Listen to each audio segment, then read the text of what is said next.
Welcome everyone to today's A-Lister live conversation with Robin Arzón. Outfront's A-List events are conversations with leaders who have a wide range of expertise on important and timely topics. We invite A-Listers to speak and answer questions from our best clients and employees. Some of our esteemed previous guests have been Jay Shetty during Mental Health Awareness Month and Bakari Seller, who helped us celebrate Juneteenth. I am Liana Guilarte, South Florida Sales Director at Outfront, and in commemoration of Hispanic Heritage Month, we are very excited to welcome Robin Arzón as our newest OUTFRONTX A-Lister.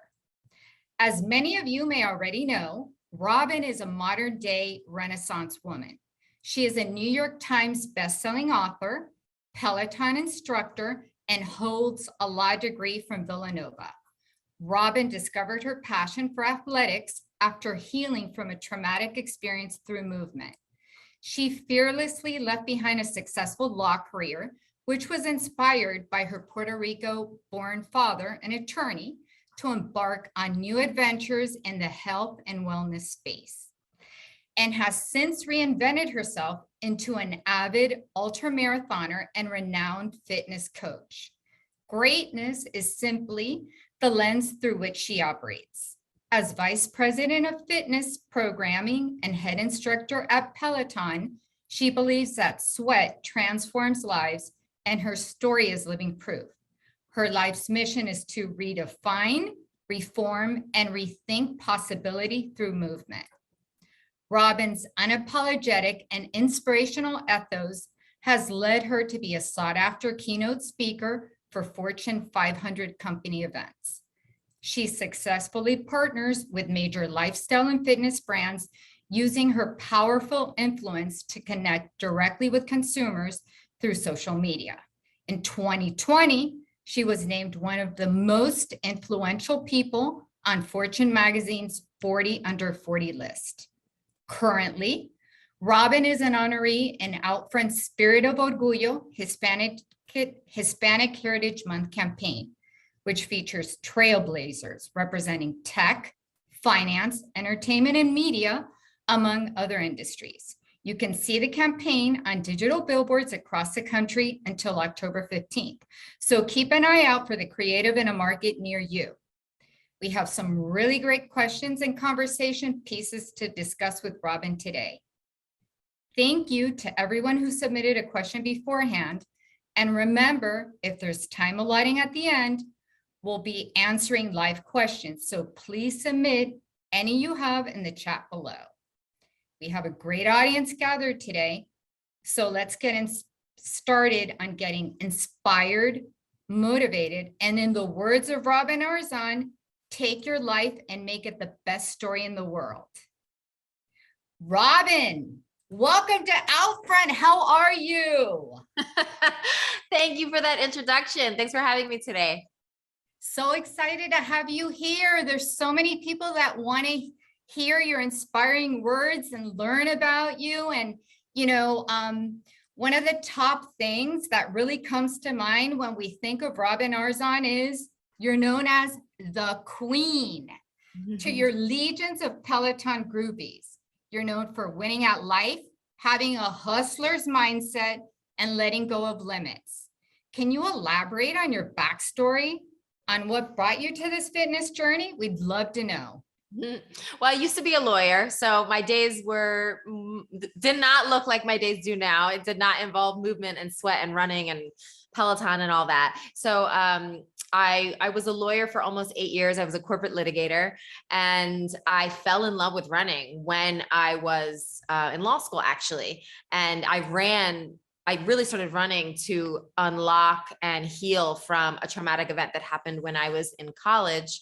You mentioned it a little bit, and I've written about it in my book and spoken about it publicly, but I was held at gunpoint when I was in college, and I essentially became a pseudo negotiator with the NYPD, who ended up, helping us end the hostage takeover. I mean, it was really like a horror movie in the East Village, and I survived that.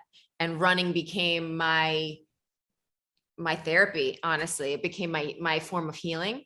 And I just continued running and finding more about myself. And then I did my first marathon, and then my 5th marathon, and then my 10th marathon. And I just kept running, and I ran out of the law. Not from the law, but out of the law. Yeah. And here we are. I read about John Foley, Peloton's CEO, in a very short magazine blurb. And I reached out to the company, and I was one of the first few instructors hired. And now I am head instructor and the VP of fitness programming, as you mentioned. And the transition, how I found fitness was really that. It was little by little. I was not an athlete. I had never run a mile before law school. So if anybody listening and watching is in a transition phase, a transitory phase of their lives, keep showing up, because amazing things might just be around the corner. I love that. I really, really love that. It's such an inspirational story. And I know that you added to your wolf pack. So congratulations on being a new mom. Can you tell us a little bit about your book, Strong Mama, which you mentioned is an inspiring love letter to your daughter? Thank you. I'm so excited. Yeah. So I am a new mom. My Nana, my baby girl, is almost 8 months. Time flies. I wrote Strong Mama. It's a children's book, which will be released in January of next year. I wrote it actually on my baby moon while I was pregnant with Athena. And I was very active my entire pregnancy. I taught classes. I created a prenatal program, a postnatal program for Peloton. I was lifting weights. I was running. I was cycling. And I wanted, and in my mind, Athena Pequeño, which is what we called her, we didn't know the sex of the baby at the time, was my training partner. Like, we were doing it together. Like, we were in it. We were doing the intervals. We were doing the runs. We were lifting weights.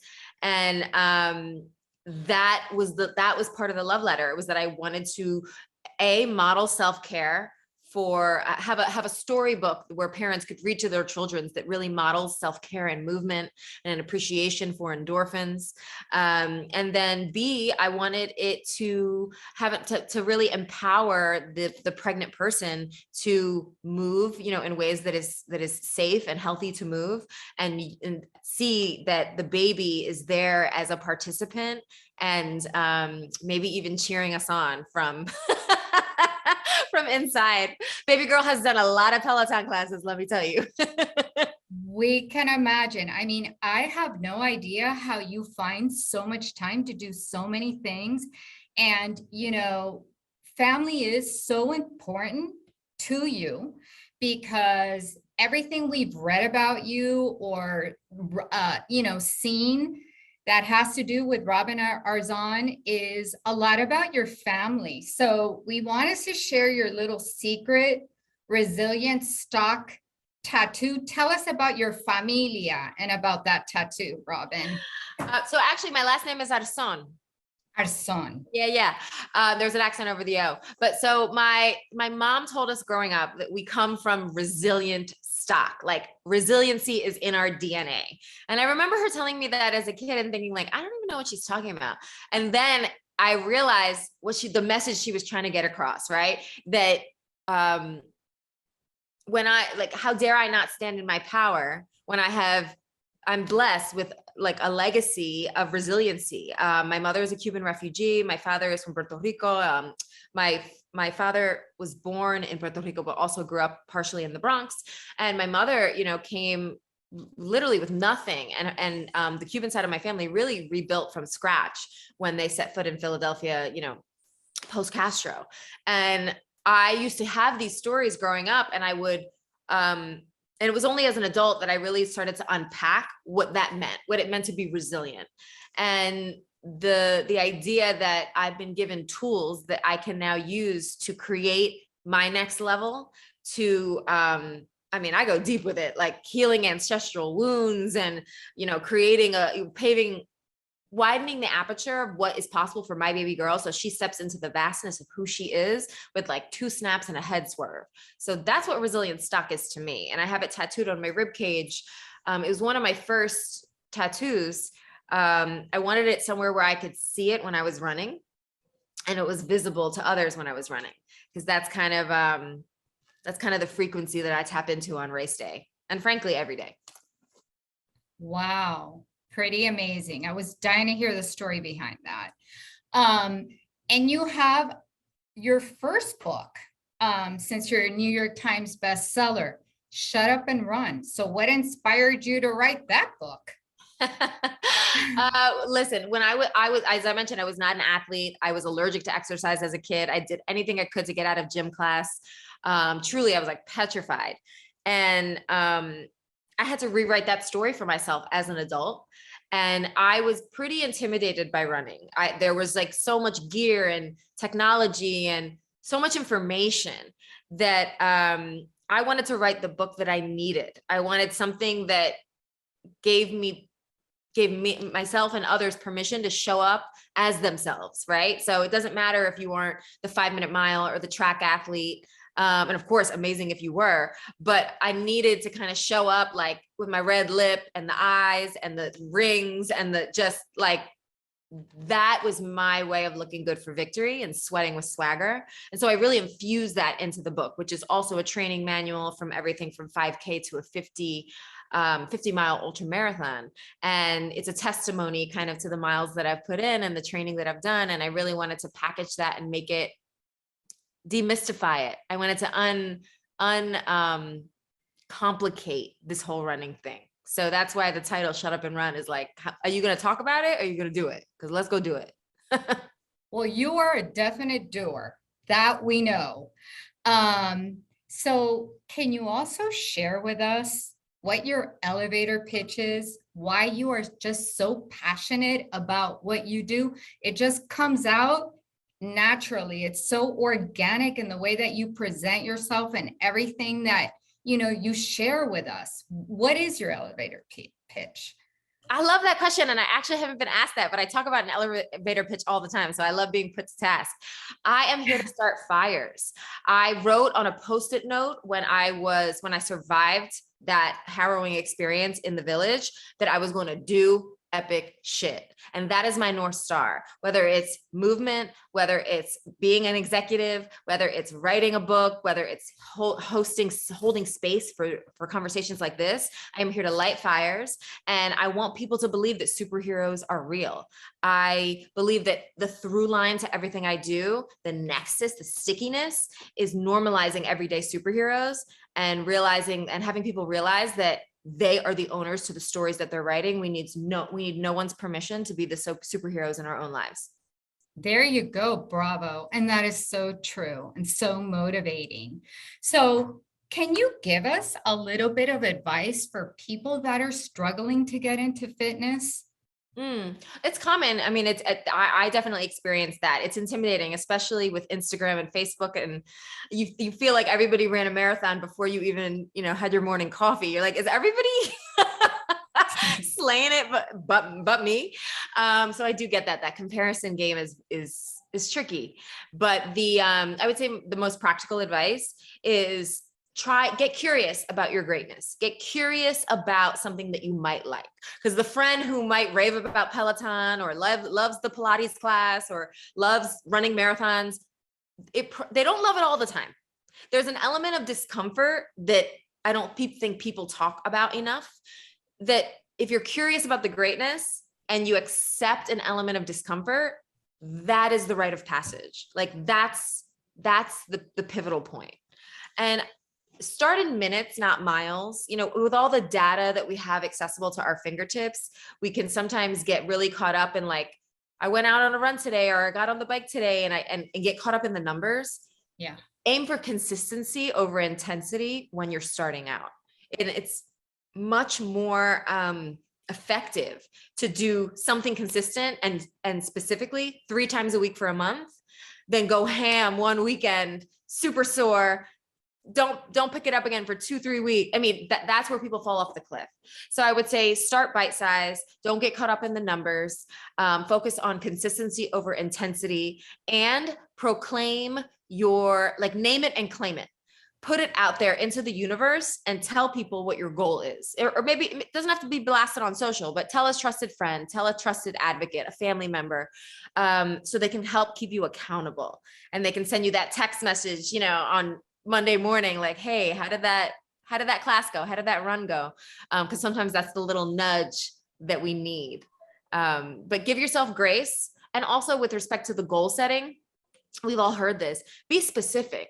Getting fit is not as useful as I want to run a 5K in December in 3 months, you know? So be specific with your goals, and definitely lead with curiosity. We should be I want us to become adventurers as it relates to our own greatness, like Indiana Jonesing our own next level. Like that is how curious I want people to get about how epic their lives could be. It's just like you said, it's writing your own story, and it's also being held accountable. I think that's super important. So, I'm going to take those words to heart. So thank you for those words of wisdom. You've done it all. It sounds like you have such a busy life. And, all of us live in a world of deadlines. We have constant demands for our time and for our attention. Can you share any strategies that allow you to focus and to do more? The number one strategy is saying no to BS. Like, stop saying yes to things that you don't like. Yeah. I mean, listen, there's always going to be like the stuff on the to-do list that we just have to do. Can we reframe the have tos into get tos?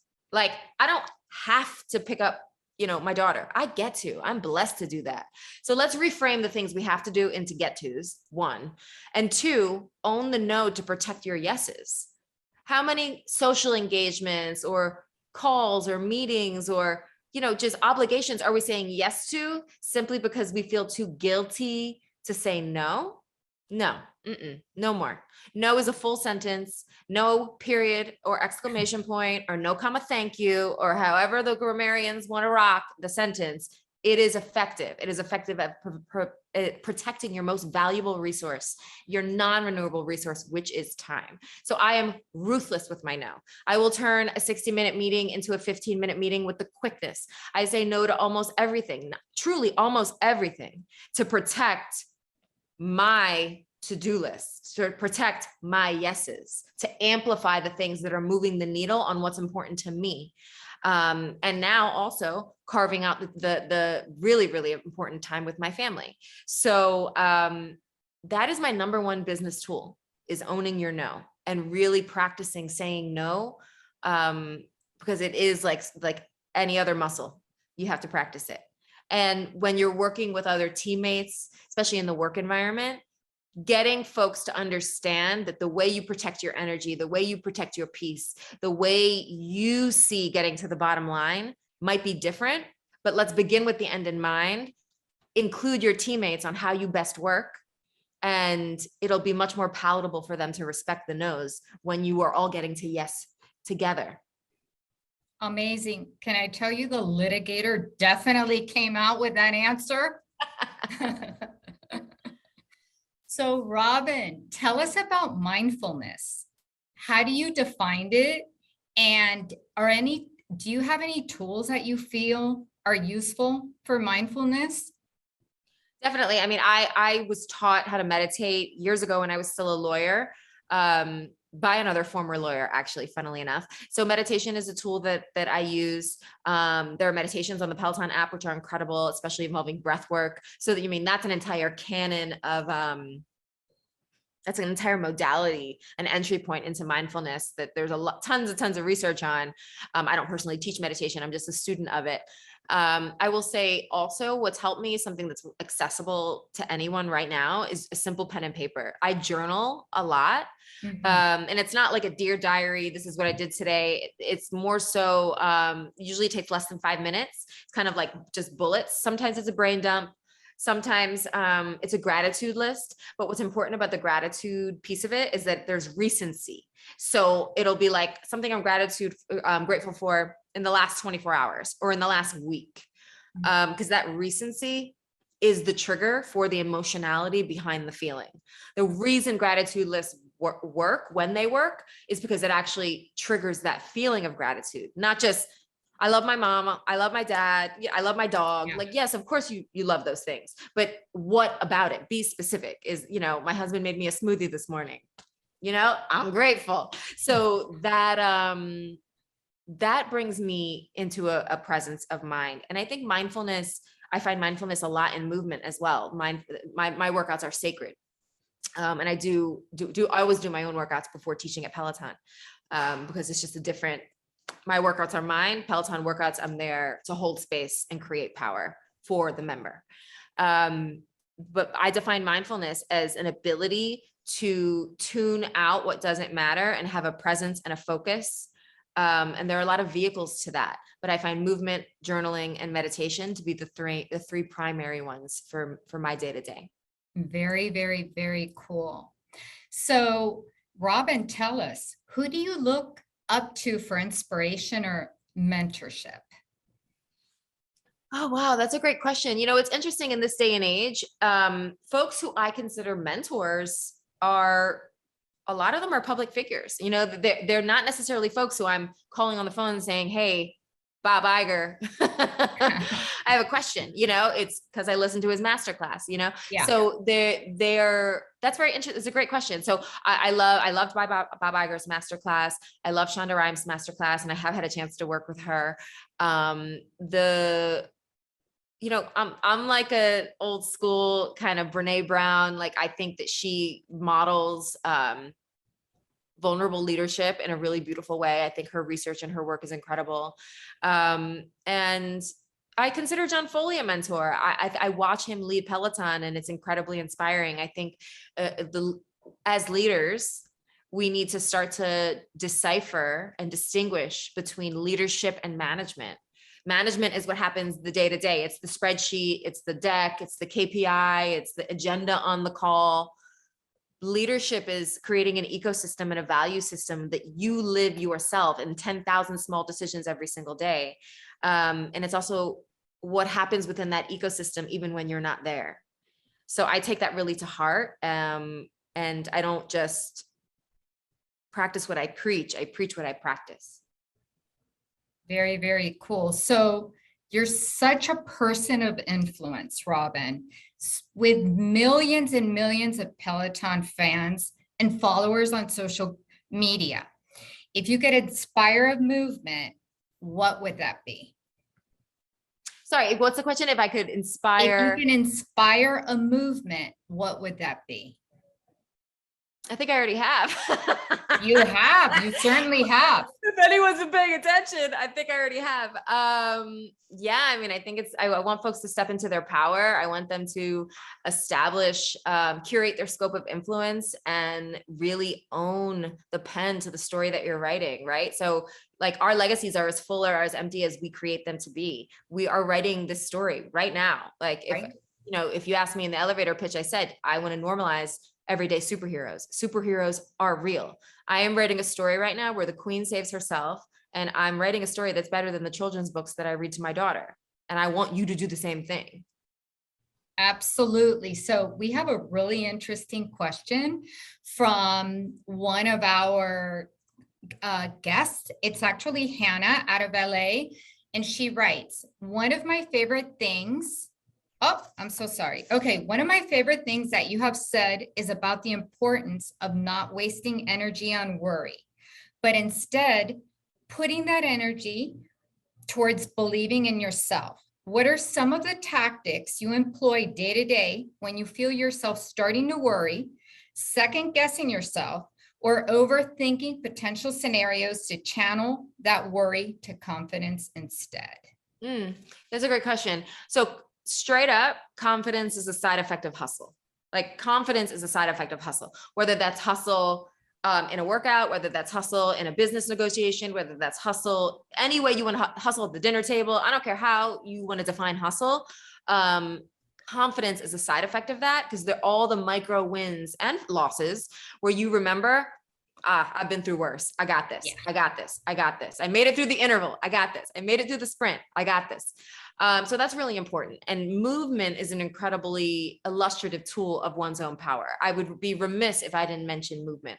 That is one of my main tools. Like, I will do a workout when I feel like things are unraveling. Broadly speaking, focus is the antidote to fear, and action, very, very important second step. Action is the antidote to anxiety. a small action, send the email, write the note, put it in your calendar, like the small step that is just like, take one, do the Google search, like do the one small step. It'll start to erode. It'll start to dilute that feeling of listlessness or worry, which is totally human, but we don't have to live there. We don't have to live in that place of inertia. So I would say movement, focus of some kind. And of course, like straight up traditional therapy and using the resources and the communities that we have. Sometimes you just need to unload that and kind of speak it out, and get it out from in between your ears. That helps a lot. And journaling like that, like a brain dump of just writing down. And I never reread my journals, never. So it's just like, write it, keep it moving. And another tactic that I love to use, it's not so much as a release for worry, but it's related to it because it feels like a forward momentum, is vision boarding. I vision board every year around my birthday, which just passed, and usually at the new year. And it helps. It kind of helps me feel like I am in control of the dreams I'm building. And when you vision board with specificity, it kind of sends out the message to your brain, to your spirit, and to the universe that you're ready. Very, very, very cool. We have another really interesting question from Nancy. So she's welcoming you, and she's saying that your positivity is contagious. So as a leader in the fitness space, as a Latina, and as a new mom, and as an instructor, how do you keep your energy going? Do you ever feel pressured to be a role model when you just want to be? My job is in the public sphere, so that's part of it, and I don't bemoan it. It's part of the gig, and I'm grateful to have it. But I would say in terms of protecting my own energy, it's the basics, y'all. Like there is no hack or shortcut. It's like trying to get some sleep, drink some water, eat some vegetables. We know what we're supposed to do. We know we all have access, to lots of resources actually with the abundance of the internet. So we know the basics, and that is the framework. When I'm feeling edgy, too fatigued, I mean, not including the fact, that the infancy stage, everybody's going to be fatigued. That doesn't even, bypassing that. But when I'm feeling unreasonably fatigued, I go back to the basics. It's like, have I had water? Have I had healthy meals? Have I moved for myself today? And that's literally the internal checklist that I do. When I was a lawyer and I was transitioning from law to wellness, I did a 3-part audit that I think everyone should do periodically, especially when they're going through a tough time and they're not feeling their best. A physical audit, like literally going to the doctor, getting your blood work, checking up, like making sure head to heel you're rocking. A spiritual audit, like that existential question of what is my why? Where am I going? What am I doing? And that sometimes that's a little tougher to answer. That doesn't take, that's not a 1-hour doctor's visit necessarily. And then the third piece of it is a financial audit of like taking stock of your businesses, of your bank accounts, of your family kind of framework, and being like, what do I need to adapt? What skill set might I need to acquire? Where do I need to say no to protect my yeses? Kind of like that internal business plan. So I think those are the 3 parts that I kind of use to protect what I built. Very, very cool. So this is a really interesting question. And it's from an anonymous attendee. They'd love to know if your parents were supportive when you left law. They were supportive, which is interesting because not a lot of immigrant parents would necessarily be supportive of that. But they were, honestly, they trusted my judgment. They raised me, I have the judgment that they raised me to have. So that, I think that inspired them with confidence. I was also an adult, right? So I did give law a shot for a good 7-8 years. And I was frankly no longer on their dime. So if I could fund it, I could do it. They definitely looked at me a little funny when I was like, yeah, I'm gonna wear a sports bra and teach cycling. They're like, you're gonna do what? Like my mom had never heard of spin. Like my family was like, my abuela was like, what are you talking about? Yeah. But here we are. It worked out. But they trusted my judgment. Very, very awesome. Yeah, I have an abuela, I have a Cuban mom, so trust me, I get it. Ryan, one of our viewers, Ryan wants to know, as a new mom, what is your view on the societal pressures of bouncing back after birth, especially in a fitness industry? Oh my gosh. Yeah. I mean, it's harmful. It's a harmful message. I actually really, I was not on social media very much after I had my girl. I was really obviously focused on her, and I still haven't weighed myself. I have no idea what I weigh. I really focused on what my body could do little by little. And my mantra, especially early postpartum, was consistency. Like, if it's a 10-minute walk around the block today, that's what it's going to be. Like, just consistent, like something consistent, chip away, chip away, chip away at feeling more like myself. And I'm honestly stronger than I ever have been, like truly stronger than ever.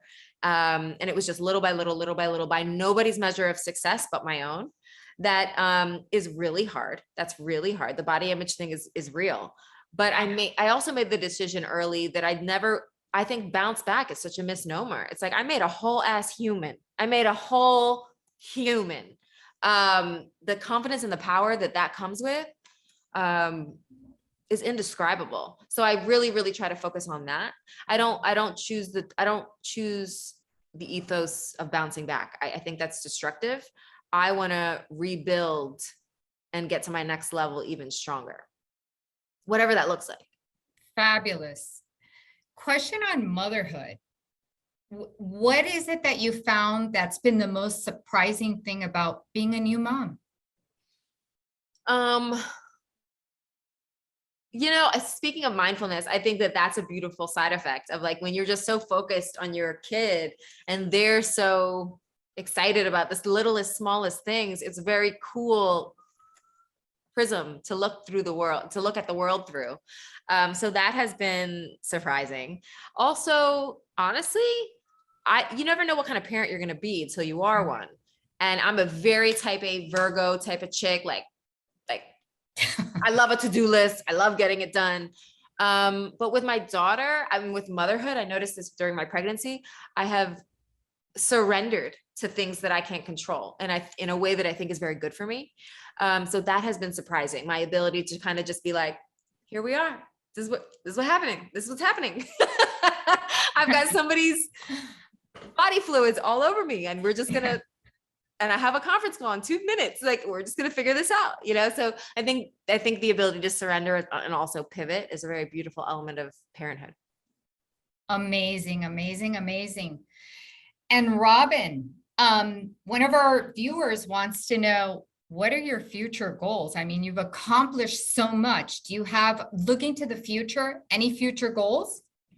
Yeah, lots, more than I can even count. But, in the branded kind of lifestyle space, I have some partnerships and collaborations and licensing products that are going to come out in beauty and retail. I'm very excited about some of the stuff that's coming down the pipeline, and more books, I'm sure, and a whole lot more content with Peloton, lots more artist collabs and very cool programs that are going to be coming out. I'm excited for y'all to see it. Fabulous, fabulous. So here's another really cool question. One of our viewers wants your advice on how to get away from the keyboard to move when your boss wants you behind the keyboard. They've tried rolling statuses where they ride their Pelotons, but joining the next Zoom sweaty isn't something that's always well received. Any advice? I mean, you got to schedule it. You are the CEO of your life, no matter what your boss's title is. And frankly, I don't care what your boss's title is. You are the CEO of your life. We've all heard, like, okay, take the meeting walking and whatever. And some of that might work. But you have to decide how badly you want it. Like, are you going to work out early in the morning? Are you going to work out late at night? Are you going to talk to your team and your boss and say, listen, I'm going to be a better teammate if I have 30 minutes to do my ride, to pick up weights, to go for my run. It's hard, right? Like, when you're trying to balance, especially in Zoom culture where we're always perceived to be available. But you do have to create boundaries, even if that boundary is with, you know, somebody who signs your checks. And when it's somebody who is of influence like that, you have to frame it in a way that it's like, I want us to win. We're going to win if I do this consistently, because I'm going to have more energy. I'm going to have more focus. I'm going to be more attentive to whatever the relevant standard of success is, you know, in your business. Very, very, very true. John has another, we have so many questions, Robin, you're so popular. This one is from John. He wants to know, how do you find rest in your thoughts to look inward? For sure, breath work. I found, you know, running helps me get there too. Like long runs are very meditative for me. I don't run with music or anything when I'm outside on my own. But breath work and meditation are huge. And I find that a guided meditation can be a good entry point, like having somebody kind of talk you through the different moments of presence. There's a misconception that when one does meditation, that to be like good at it, you have no thoughts. That's not the point. The point is that you acknowledge the thoughts, and then you can come back and come back and come back. And you might have to direct yourself back 1,000 times in 2 minutes, you know, and then slowly you get a little bit better and better.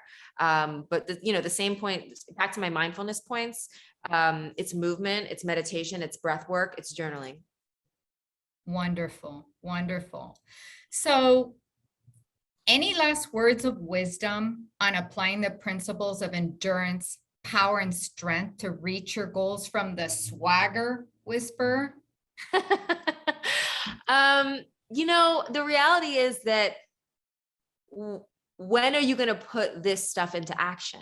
Like, how many podcasts and conferences and talks are we going to attend? Instagram scrolls are we going to watch and view before we start putting this stuff into action, putting pen to paper, literally and figuratively? Like, you know, what I find so sad is that the cemetery holds lost dreams, unwritten scripts, unplanned businesses, unmade phone calls. And I want us to have urgency about our lives, truly. So I guess my words of wisdom are really a question. Like, why not you?